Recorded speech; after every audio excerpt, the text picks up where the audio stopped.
Hey guys, it's Sasha. UK inflation just came in at 7.9% and the reality is horrific. The majority of the index is actually going up and it's looking really ugly because UK inflation is becoming a very serious problem. The root of what's driving inflation is getting worse. But if you go and read the media, everyone is celebrating that inflation in the UK is at 7.9%. This is a good thing. Of course, not a single one of these journalists actually dived into the numbers, tried to understand exactly what is happening, and instead they're all just parroting whatever the government party line is. Financial Times says UK inflation falls more than expected to 7.9% in June. It's nice that it fell more than some random analyst somewhere expected, right? Makes a real difference to people not being able to afford to buy food in the shops. Politico says, finally, UK inflation comes off the boil. Apparently this is a relief for the Bank of England ahead of its August meeting. Inflation is basically done.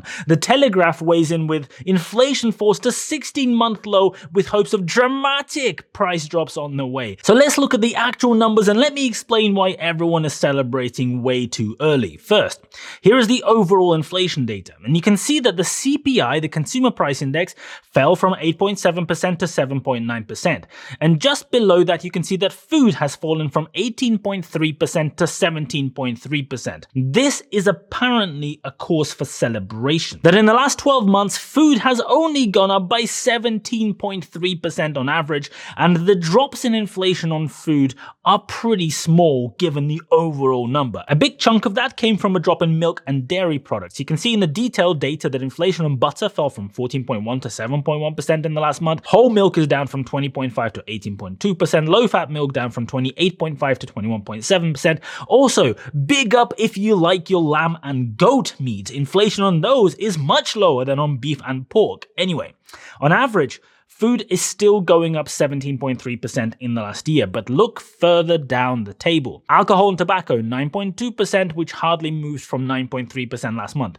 Clothing and footwear up from 7.1% to 7.2%. Housing and household services was 12.1%, now 12.0%. Communication is up from 9.1% to 9.5%. Recreation and culture hasn't moved. The majority of the categories that make up the inflation index are not going anywhere. The big movers are food and transport. Transport went from plus 1.2% to minus 1.8% because fuel is cheaper. Petrol and diesel prices have come down a bit and energy costs have dropped, so we're seeing that reflect in the transport data. And remember, UK CPI does not include housing, which is the biggest cost for most people in the UK. If you include housing, you have to look at the CPIH index, which is down from 7.9% to 7.3%. And this is where the big problem sits. Within the CPIH index, you have this line called housing and household services. And just underneath it, you can see of which owners occupiers housing costs. According to this index, inflation on this specific bit is 4.4% per year. This is the number that reflects the cost of living in your house. But if you look at the numbers in detail, you can see that this bit is made up of 4 parts. The first part is called actual rentals for housing. Ignore the naming here. It doesn't really mean rentals, it just means the cost of living in your house.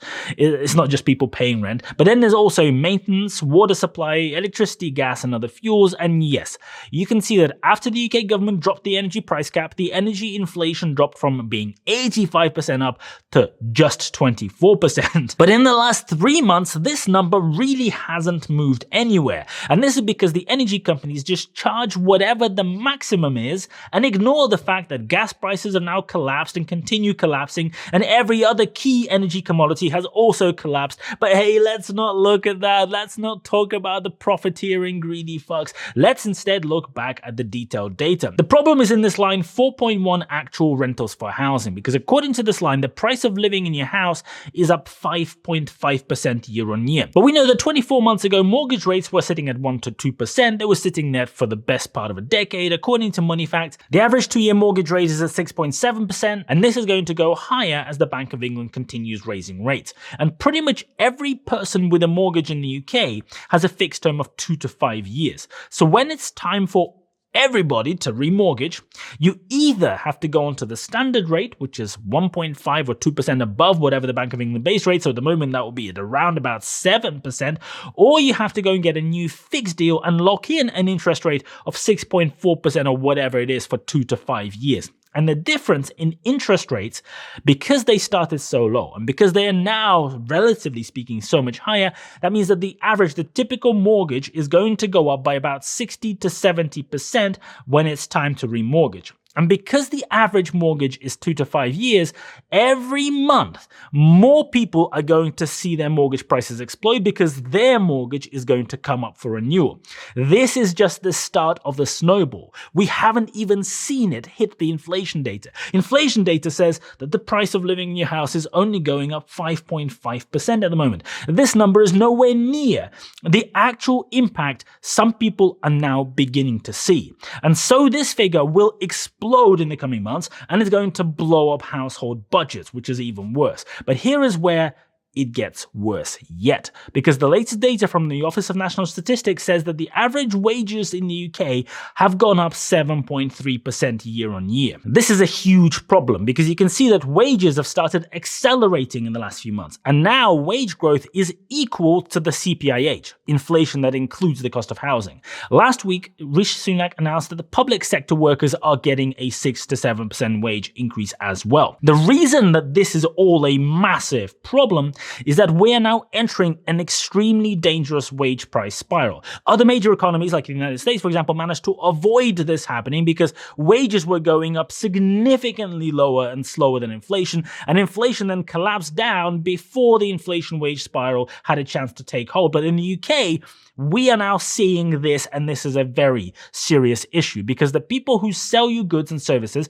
have to pay their staff. And they have to pay their staff 7.3% more than they did last year on average. And so they have to pass that on to you in increasing prices. As prices go up, people will ask for their wages to increase even more because they now again can't afford to pay their bills. And you can see how that cycle just gets worse and worse and worse. We are now seeing this come through in the data, which is worrying. Wages are up equal to the rate of inflation, and wages are accelerating. You can see on the year-on-year chart, the trend since December last year is looking very worrying, and the UK economy is primarily a services economy. The vast majority of people in the UK work in some form of services, and wages are the primary driver of inflation in services. And look back at that inflation data published this morning. Services are at 6.3%. They have not dropped, unlike the average inflation index. The 1-month rate in June 2023 is 0.5%, which is exactly the same as it was 1 year ago. And remember how we saw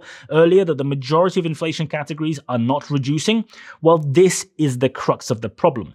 Because of how UK mortgages work, which is different to other countries like the US, the UK is about to get whacked in the face with a mortgage crisis. We can already see this data. It just hasn't happened yet. Starting this winter, is going to get seriously ugly. I'm sure everyone's going to be massively surprised. The media will go and say, who could have seen this one coming? Because huge numbers of people will see their mortgages go up 60% or 70%, or in some cases 100%. The average household spends 33% of their money on mortgages in the UK. If you live in London or in the southeast, that can easily be 50% or more. People who are renting are spending roughly similar amounts of money.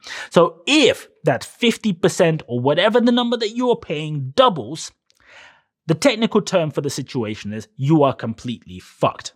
And this is exactly what's going to happen as these fixed-term mortgages come off their fixed terms. The UK government is busy congratulating themselves, releasing press statements, how everything is so great. Inflation dropped more than expected, whatever that means. The stark reality is that the numbers are hiding a big, fat problem, and that problem is actually getting worse. I often feel really weird when I talk about these things because I just look at the data and I see a massive fuck-off elephant in the room, a huge problem, while everybody in the city, everybody in the media is busy wildly celebrating. Look, the pound keeps going up like there isn't a huge inflation problem in the country that is much worse than any other developed economy. The government would much rather do a victory lap and pat themselves on the back than take urgent action. and taking urgent action is what is absolutely necessary right now. It is also something that is not happening right now. But I guess, as per the new UK tradition,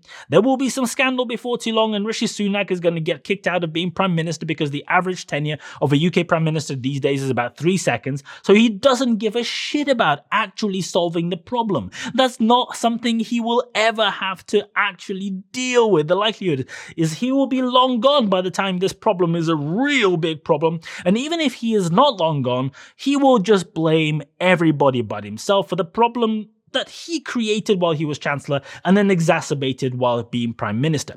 If the UK is not careful, this situation can get out of hand quickly. Argentina lost control of their inflation, which has now turned into hyperinflation and sits at 116%. Turkey had the same problem because the government didn't actually address inflation and sat there pretending that nothing was happening. And here is the Venezuela inflation curve that hit 350,000% in 2019. You can see that it has come right back down right now, and if you zoom into the last year, inflation is now at only 400%.